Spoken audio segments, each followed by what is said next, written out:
After my daily Bible reading, I'm bringing that quiet peace into the kitchen. Today we're making Vietnamese baguettes.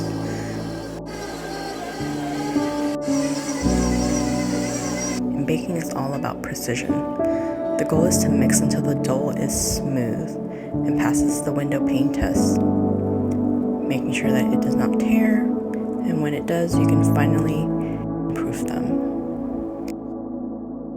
Just the best part is seeing it double in size.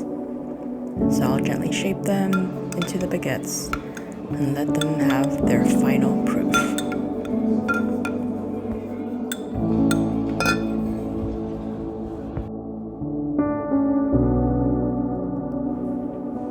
Now the fun part, into the hot oven they go. Look at that beautiful crisp crust.